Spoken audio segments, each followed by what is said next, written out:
Good morning students. आप सभी का स्वागत है आपके political science classroom YouTube channel में, जहां हम आज जो टॉपिक लेकर आए हैं उसका नाम है सोवियत संघ का विघटन। इससे पहले आप सोवियत संघ को समझ लें। जो इससे पहले वीडियो बनाई है उसमें हमने सोवियत संघ के बारे में जानकारी दी है, जो जान लेना अति आवश्यक है। तो उसके बाद हम जानेंगे कि सोवियत संघ का विघटन या ये डिसॉल्व कैसे हुआ। तो चलिए शुरू करते हैं। तो आप सभी जानते हैं कि सोवियत संघ एक महाशक्ति थी जो एक समय में अमेरिका से प्रतिस्पर्धा कर पा रही थी, उसको टक्कर दे पा रही थी। लेकिन 1901 आते आते ये धराशायी हो गई, टूट गई। उस टॉपिक में हमने पढ़ा था कि सोवियत संघ कब बना, 1922 में। तो ऐसे क्या कारण रहे कि इतनी बड़ी अर्थव्यवस्था, इतनी बड़ी राजव्यवस्था कैसे एक झटके में टूट गई। यहाँ यह जान लेना केवल इसलिए आवश्यक नहीं है कि एक साम्यवादी व्यवस्था क्यों टूट गई, क्योंकि ये ऐसा पहली बार नहीं हुआ कि कोई इतनी बड़ी राजव्यवस्था टूटी हो या आखिरी बार टूटी हो। हमने देखा है कई देश इस प्रकार विभाजित हुए हैं। तो इसको जान लेना अति आवश्यक है कि भविष्य में किसी भी अर्थव्यवस्था के बारे में हम जान सकें। तो चलिए स्टार्ट करते हैं। तो इसका जो सबसे पहला कारण है वो है कि सोवियत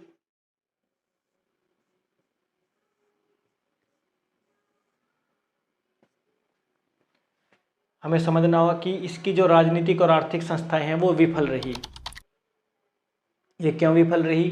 क्योंकि हम जानते हैं सोवियत संघ इतना बड़ा एक संघ रहा है, और जब इतना बड़ा संघ रहता है तो वहाँ लोगों की राजनीतिक और आर्थिक इच्छाएं होती हैं। राजनीतिक इच्छाएं ये होती है कि वह सत्ता में प्रतिभाग करना चाहते हैं, शासन में जो है शामिल होना चाहते हैं। लेकिन आप जानते हैं कि ये साम्यवादी क्रांति के बाद रूस अस्तित्व में आया 1917 में, और 1922 में सोवियत संघ बना। तो यह जो व्यवस्था थी सोवियत संघ, ये कम्युनिस्ट पार्टी, साम्यवादी विचारधाराओं पर आधारित थी। यहाँ पर केवल एक पार्टी थी और अन्य पार्टी या विरोधियों के लिए जगह नहीं थी। तो यहाँ पर जो सत्ता थी वो केंद्रीकृत थी, यानी कि इतने बड़े भूभाग, इतनी बड़ी जनसंख्या में सत्ता केवल कुछ लोगों तक ही सीमित थी। तो इस तरह से जो यहाँ के नागरिक थे उनकी जो राजनीतिक आकांक्षाएं थी वो पूरी नहीं हो पा रही थी। तो लोगों में इसको लेकर विरोध शुरू से ही रहा। दूसरा, आर्थिक संस्थाओं की विफलता। आर्थिक संस्था यानी लोगों की आर्थिक इच्छाएं होती हैं कि वो अपनी आर्थिक ज़रूरतों को पूरा करें रोजगार के माध्यम से, सभी को रोजगार के अवसर प्राप्त हों ताकि वो अपनी आर्थिक आवश्यकताओं की पूर्ति कर सकें। लेकिन एक समय जब सोवियत संघ आर्थिक रूप से भी इतना सबल था कि ये अमेरिका के बाद दूसरे नंबर पर था। तो यहाँ पर ऐसा क्यों हुआ, इसके जानने के लिए हम इसका दूसरा टॉपिक समझेंगे कि सोवियत संघ द्वारा जितने भी उसके संसाधन थे उनका अधिकांश पर जो प्रयोग कर रहा था वो किस लिए कर रहा था? परमाणु हथियारों को बनाने के लिए और मिलिट्री के हथियारों को बनाने के लिए। जो संसाधन उसको जनता के लिए भी यूज़ करने थे उसका ध्यान अमेरिका पर था, क्योंकि शीत युद्ध, आप जानते हैं शीत युद्ध चल रहा था। तो वो बराबरी करना चाह रहा था अमेरिका से, और इसके लिए उसने अपने जितने भी संसाधन थे उसका अधिकांश हिस्सा अपने परमाणु कार्यक्रमों पर, परमाणु बम बनाने के लिए और अपनी मिलिट्री को और ज़्यादा मजबूत करने के लिए, अपना आर्थिक जो उसके पास जितने भी संसाधन थे वो इनमें लगा दिए। तो इससे क्या हुआ कि जो वहाँ के लोग थे उनको महंगाई का सामना करना पड़ा। जो अर्थव्यवस्था थी वो कमज़ोर होती जा रही थी। खाद्य पदार्थ थे उनकी कमी होती रही, उनको आयात करना पड़ा। आयात दिन प्रतिदिन बढ़ता जा रहा था, महंगाई बढ़ती जा रही थी, और एक समय ऐसा आया कि लोगों की जो चीज़ को सहने की क्षमता होती है उससे वो चीज़ बाहर निकल गई थी। तो सोवियत संघ राजनीतिक के साथ साथ आर्थिक जो आकांक्षाएं थी लोगों की उनको पूरा करने में नाकाम रहा। तीसरा पॉइंट, लोगों की जागरूकता का बढ़ना।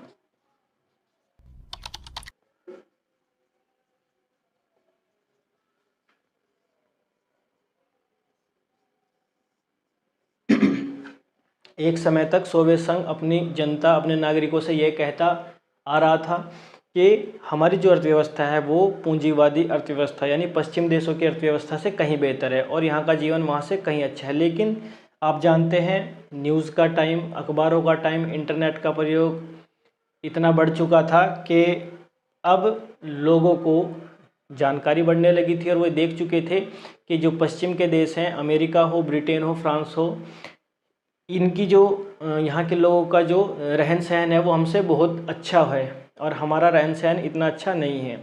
हम कहीं ना कहीं उनसे पिछड़ चुके हैं, जिसके बाद यहाँ के लोगों को एक धक्का लगा। मनोवैज्ञानिक भी अपनी सत्ता को, अपने शासन को वो संदेह की दृष्टि से देखने लगे, यानी उनमें अविश्वास की भावना अपने ही देश के प्रति, सोवियत संघ के प्रति आने लगी कि किस प्रकार हमसे झूठ बोला जा रहा है, लेकिन वास्तविक स्थिति कुछ और है।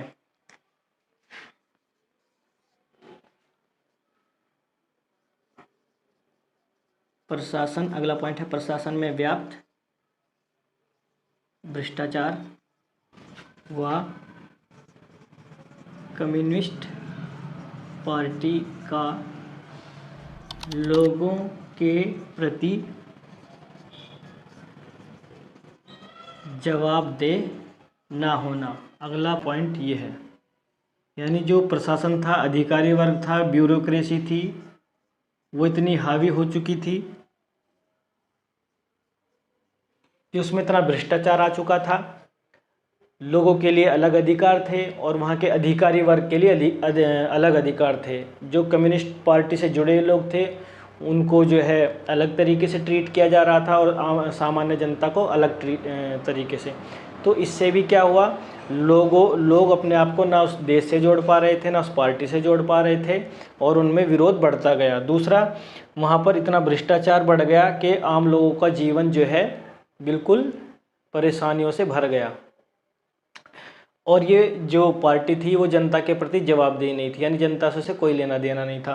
तो ये 4 कारण हैं जिनकी वजह से सोवियत संघ विघटन की ओर गया। इसके बाद जो लास्ट और सबसे इम्पोर्टेंट कारण है उसको देख लेते हैं।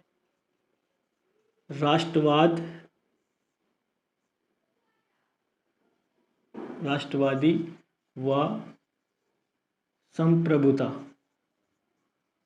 की भावना का उभार,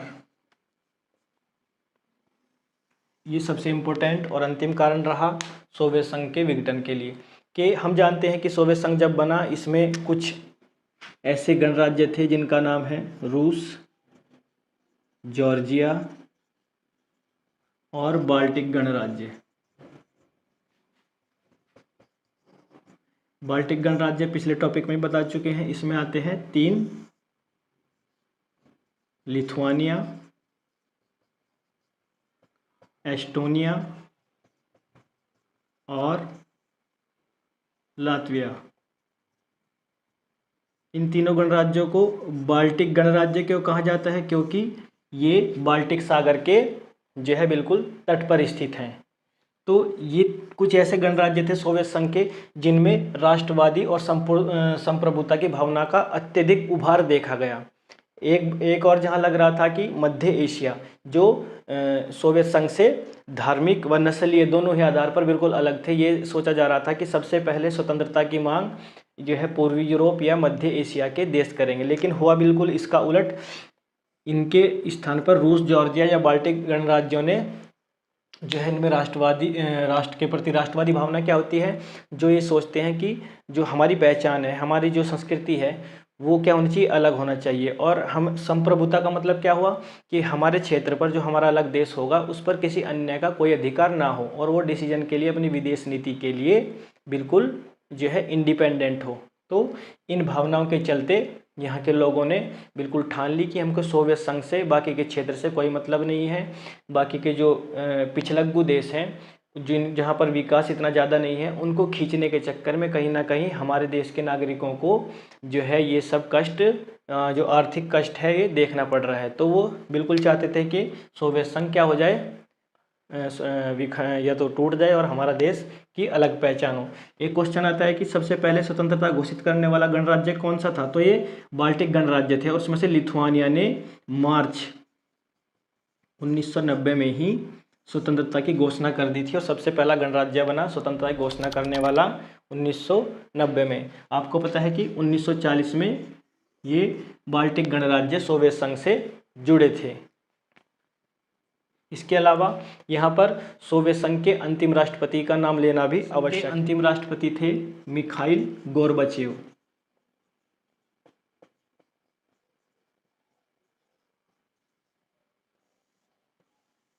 जो 1985 से 1991 तक सोवियत संघ के राष्ट्रपति रहे, यानी सोवियत संघ के टूटने तक ये राष्ट्रपति रहे। इसलिए सोवियत संघ के अंतिम राष्ट्रपति कौन थे? Mikhail Gorbachev.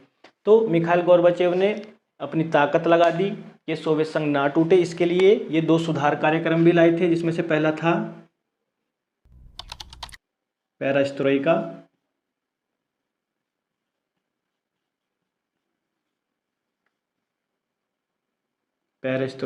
और दूसरा ग्लासनोस्त। ये दोनों रशियन वर्ड है, जहाँ पेरेस्ट्रोइका का मतलब था पुनर्रचना और ग्लासनोस्त का मतलब था खुलापन।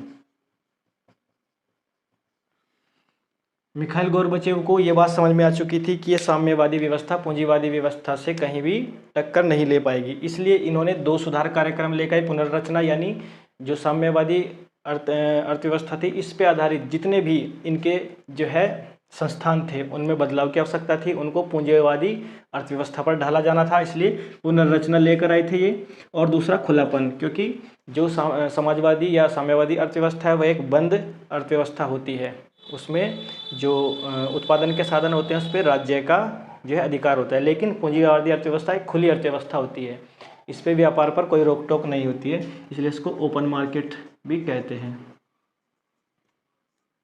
जैसे आपने पढ़ा होगा चीन की खुले द्वार की नीति, तो उसी तरीके से मिखाइल गोर्बाचेव भी ये 2 जो है इन्होंने कोशिश की थी पेरेस्ट्रोइका और ग्लासनोस्त के द्वारा कि सोवियत संघ के विघटन को रोका जाए, लेकिन ऐसा पॉसिबल हुआ नहीं। इन जो हमने कारण बताए थे ये इतने बढ़ चुके थे कि एक तरफ लोगों ने कहा कि मिखाइल गोर्बाचेव बहुत देर से ये सुधार कार्यक्रम लाए हैं, क्योंकि तब तक देर हो चुकी थी, लोगों का सब्र का बांध टूट चुका था। वहीं जो मिखाइल गोर्बाचेव थे वो कम्युनिस्ट पार्टी से थे, और कम्युनिस्ट पार्टी के जो दूसरे नेता दूसरे लोग थे वो इनसे नाराज थे कि ये पूंजीवादी अर्थव्यवस्था की तरफ चल रहे हैं और कम्युनिस्ट पार्टी को इससे नुकसान हो रहा है। तो मिखाइल गोर्बाचेव ने दोनों ही तरफ से अपना विश्वास खोया और 25 दिसंबर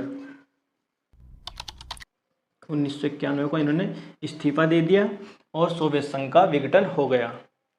और इनका जो सबसे ज़्यादा विरोध कर रहे थे वो थे बोरिस येल्त्सिन।